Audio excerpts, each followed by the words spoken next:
Fala nação, sejam bem-vindos a mais um vídeo em seu canal Fla Show, o seu canal de notícias do Mengão. E se é novo por aqui, já te convido a se inscrever e deixe nos comentários a sua opinião.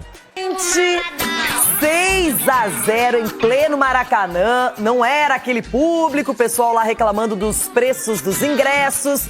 Fato é que o Flamengo já mostrou suas credenciais e agora segura o malvadão, hein? Hoje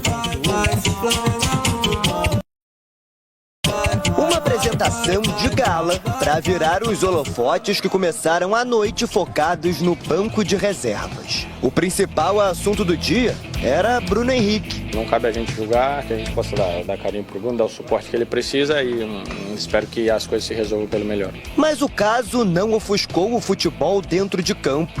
45 minutos de pressão total rubro-negra. Aos 12, o primeiro, Pulgar. 1-0. O Juventude nem se recuperou e já entrou na roda de novo. De pé em pé, até que Gerson entregou esse bolão para a Plata ampliar. 2-0. O terceiro gol foi carregado de significados. Foram quase 2 meses sem jogar. 53 dias para ser mais preciso. 2 lesões recuperadas. Até que Danilo voltou aos gramados e marcou pela primeira vez com a camisa do time do coração.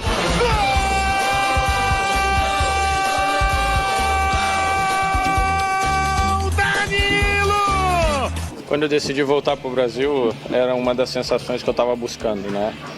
Muito mais do que questão financeira, status de jogar na Europa ou Champions League, esse tipo de coisa, eu estava buscando esse tipo de emoção e certamente não me arrependo porque realmente é uma emoção diferente daquelas que a gente, depois de construir uma carreira importante, de tanta dedicação, de tantos anos, que a gente pode ter o privilégio de escolher e de viver, né? E pensar que o quarto poderia ter saído ainda na primeira etapa. Michael desperdiçou uma chance daquelas que consideramos gol feito, sabe? A notícia ruim foi a Alexandro, que sentiu e precisou deixar o campo. Na volta do intervalo, faltava o dele. Depois de dar 2 assistências nos primeiros 45 minutos, Arrascaeta assinou o quarto. Logo depois de balançar as redes, o uruguaio deixou o gramado e Pedro voltou a ganhar minutagem. Foram 7 meses, cerca de 240 dias para tratar uma lesão ligamentar no joelho. Nos primeiros minutos em campo, na semana passada, as redes não balançaram. Mas nesta quarta, a reverência que o torcedor rubro-negro tanto gosta voltou a acontecer. O cruzamento veio de Wesley, na medida para Pedro reencontrar o caminho do gol. 5-0.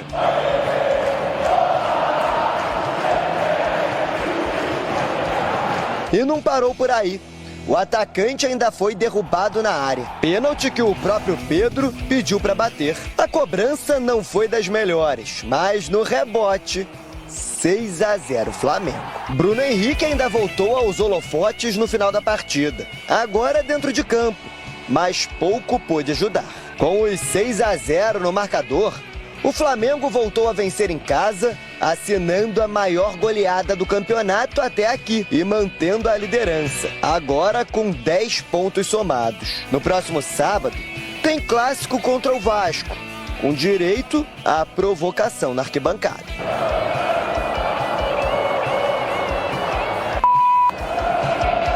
Estou muito feliz pela vitória, pelo resultado, pela eficácia, né, que fala, né?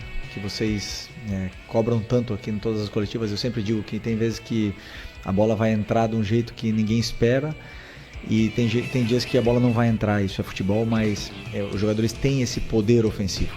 Mas eu não me iludo com o resultado, eu não me iludo com nada disso. Eu sempre, quando eu analiso, eu tento colocar o resultado de lado. Ah, gente, esse Flamengo, qual é a fórmula para segurar o Mengão? Quem diria? Perdeu na Libertadores para o modesto Central Córdoba e depois foi lá em Porto Alegre, 2-0 para cima do Grêmio. Pega o outro gaúcho, Juventude, 6-0. Cicinho, esse time com a Arrascaeta jogando de novo muita bola. Tá prometendo. Exatamente, Renata. E com o Felipe Luiz, né? Você vê aí o Flamengo totalmente soberano contra o Juventude. Jogos assim, você até espera uma surpresa, alguma dificuldade, e o Flamengo não deu espaço para isso. Então demonstra que superou aquele jogo ridículo na Libertadores. São sustos que tomam e que acabam tendo que ter como exemplo. E o Flamengo tem usado isso como exemplo. Prova disso foi o excelente jogo, a volta aí, o Pedro fazendo 2 gols. Então, é um Flamengo muito, mas muito forte. O Pulgar, que tinha jogado muito bem contra o Grêmio, fez o gol. O Plata também, que é um jogador importante, ainda mais com essa situação do Bruno Henrique, que, aliás, foi ovacionado, aclamado pelo torcedor do Flamengo, que olha só para o campo, não olha para o resto, a gente até entende, não é? Pedro fazendo 2 gols, um de rebote de pênalti também. E o primeiro gol, Ronaldo, do Danilo, que é um jogador experiente, que veio para atuar na zaga e que fez o seu gol e que conta com a confiança do Filipe Luís. Confiança que a gente viu transbordando aí, porque você perde na Libertadores, da forma que foi, dentro de casa. E logo em seguida, nos dois últimos jogos, você faz 8 gols e não toma nenhum. É a resposta que a torcida quer ver, de um time que é feito de jogadores espetaculares. O treinador está demonstrando também que tem uma frieza diferencial aí de todos que nós vimos, que quando perde o jogo, tem treinador aí que está dando chilique, sai brigando com o repórter, brigando com a portaria, todo mundo. O Felipe perdeu o jogo numa Libertadores e estava da mesma forma na coletiva. Então, além de ter um treinador equilibrado, é um timaço o Flamengo. Eu gosto quando você fala sobre equilíbrio. É uma palavra interessante. Hoje precisamos. Precisamos e muito. A torcida foi dormir feliz. Sim. Acho que isso é o grande barato do futebol, né? Amanhã a gente não sabe. Muitos torcedores na rede social lembrando uma goleada sobre o Goiás, que teve em 2019. Que seguiu atacando, né? Mesmo com acho que foi aquela goleada foi a grande virada, assim, no momento do Jorge Jesus, que dali o time engrenou e saiu para ganhar tudo. Alguns lembraram também da goleada sobre o Vasco. Eu jogava no Goiás, não jogava? Jogava, foi a revelação de 2019, pelo Goiás, é verdade. Ano passado teve a goleada sobre o Vasco, 6-1, era o time do Tite, inclusive. Acho que foi a melhor atuação do Flamengo. Vasco do Boina, né? Do Boina. A melhor atuação do Flamengo do Tite foi aquele 6-1, depois parou porque teve Copa América e tal, e perdeu os jogadores e não reconquistou mais aquela pegada. Mas é isso, é um futebol de encher os olhos. Quem gosta de futebol, a gente vê muito jogo de futebol, né, Bel? A gente vê muito jogo às vezes ruim. Muito jogo ruim. E você vê uma atuação como a do Flamengo ontem, te deixa feliz, porque é um futebol bem jogado, um futebol ofensivo, bonito, ousado. Então, parabéns ao Filipe Luís, porque passa muito por ele, saber organizar o time. Você vê que o time está todo encaixadinho, tem alternativas, tem as variações. Ontem o Danilo jogou de zagueiro, não jogou o Léo Ortiz, né, que é um jogador que a bola passa muito pelo Léo Ortiz. E foi legal de ver, muito legal. Lembrando que sábado tem Vasco e Flamengo pelo Campeonato Brasileiro. O Flamengo em alta depois dessa goleada e o Vasco preocupado com os últimos resultados e pressionado o técnico Fábio Carille. Voltando ao Flamengo, se o Pedro, voltando aos poucos, entrando durante o jogo, fez o que fez... contra o Juventude, não interessa. O Juventude está aí disputando o Campeonato Brasileiro e dando trabalho para alguns times, né? O Flamengo fez o que tinha que fazer. A tendência é melhorar ainda mais, o Pedro se reintegrando, mesmo que devagar, como disse o professor. O cruzamento do Wesley, impressionante. Sem dúvida. Até porque quando a seleção brasileira vinha jogando com 9, era para ser ele, o camisa 9 da seleção brasileira. Então a gente está falando desse nível de jogador e que faz diferença. E que, inclusive, acho que teve... não é a justificativa, mas assim, a queda muito do Flamengo do Tite passa muito pela ausência do Pedro. Sim. Não estou falando que o Tite não deveria ter encontrado outras soluções. E aí é outra história. Mas você mostra o quanto que ele é importante nessa equipe. Acho que o Flamengo conseguiu encontrar com o Filipe Luís outras formas de jogar sem esse centroavante. Mas ele ainda é o principal camisa 9 do país. E logo na volta já demonstrou isso. E assim, a atuação, eu concordo com o que o Eugênio falou em relação à coletividade, a intensidade do jogo, a manter a postura depois do gol. O Filipe Luís lembrou da eficácia que se cobrava e o Flamengo faz 3-0 nas primeiras finalizações, então o time que foi muito eficiente na hora de definir. Você tem 2 gols de bola parada, que também é um mérito, mas se você olhar os gols com bola rolando, são bonitos, são construções assim com muitos jogadores, com muita movimentação.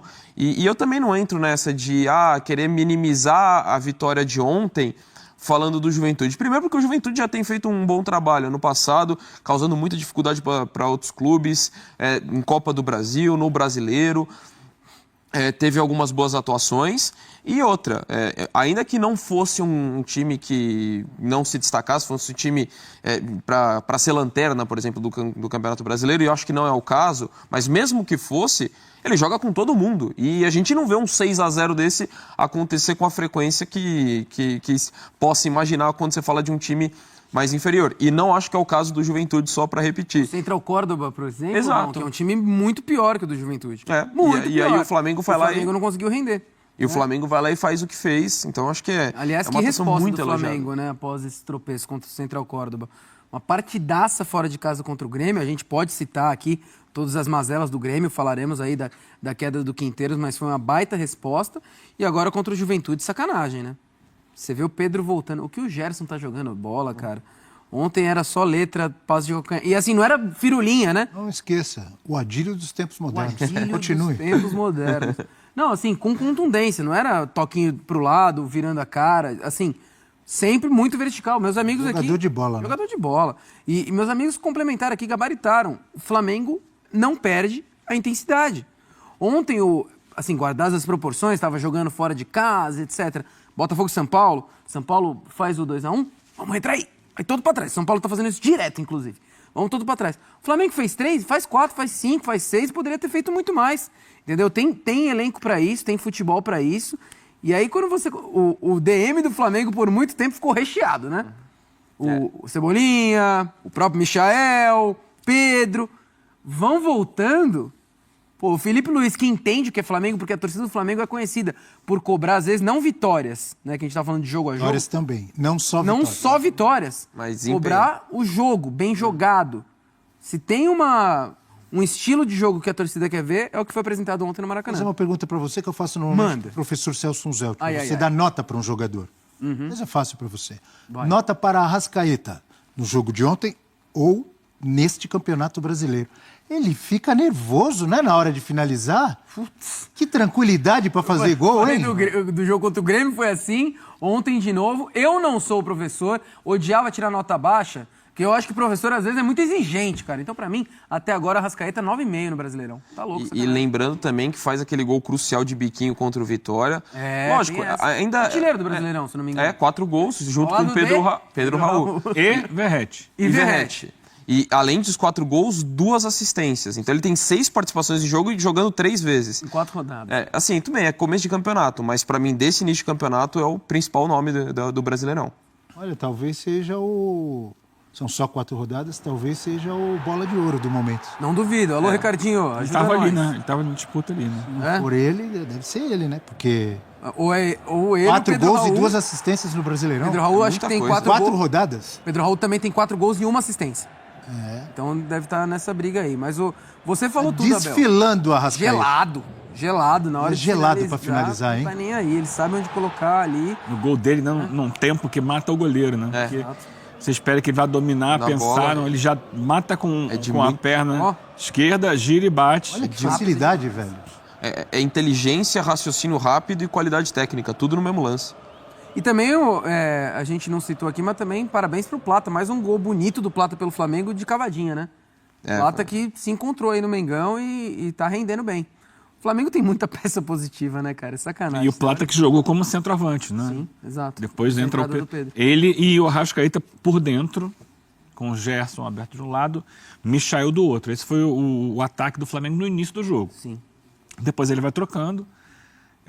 Inclusive que o Plata fica no jogo, depois ele sai já no finalzinho para a entrada do Bruno Henrique, que inclusive teve seu nome gritado em coro pela torcida. Mas o Pedro entra no lugar do Arrascaeta. Sim. Que já estava jogando ali por dentro, não como um homem mais avançado, mas por dentro. Depois entra o Luiz Araújo, o Gerson vai para volante e o Flamengo vai, pressiona. Cebolinha entra no lugar do Michael e vai para cima. É um elenco espetacular, nenhuma dúvida. Falamos muito, exaltamos, porque tem que ser exaltada essa goleada, essa grande atuação rubro-negra contra o Juventude. O elenco do Flamengo inicia a preparação com foco no Vasco, após atropelo no Juventude.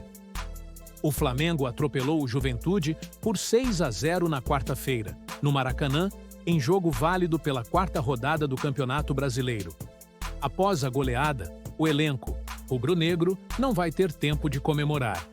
Isso porque, nesta quinta-feira, o plantel se reapresenta para iniciar a preparação com foco no próximo compromisso da temporada.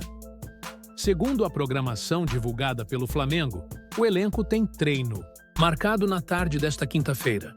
No Ninho do Urubu, Felipe Luiz comanda a atividade a partir das 15h30, com foco no Vasco da Gama, próximo adversário do Brasileirão. Em resumo, os jogadores que começaram o jogo contra o Juventude como titulares devem fazer apenas trabalhos regenerativos no Ninho do Urubu. Contudo, os atletas que entraram no decorrer do segundo tempo ou não foram acionados devem treinar normalmente no campo do CT. Com a goleada no Juventude, o Flamengo chegou aos 10 pontos conquistados e seguiu na liderança do Brasileirão. Atualmente, o rubro-negro tem a mesma pontuação que o Palmeiras, segundo colocado. Porém, leva vantagem no saldo de gols do Campeonato Brasileiro. Virando a chave, o Flamengo foca as atenções no próximo compromisso da temporada. Isso porque, no sábado, o mais querido enfrenta o Vasco, no Maracanã, pela 5ª rodada do Campeonato Brasileiro. O Clássico dos Milhões acontece a partir das 18h30, horário de Brasília, com mando do rival carioca. A Amazon Prime Video, através do streaming, exibe o clássico entre Flamengo e Vasco, ao vivo.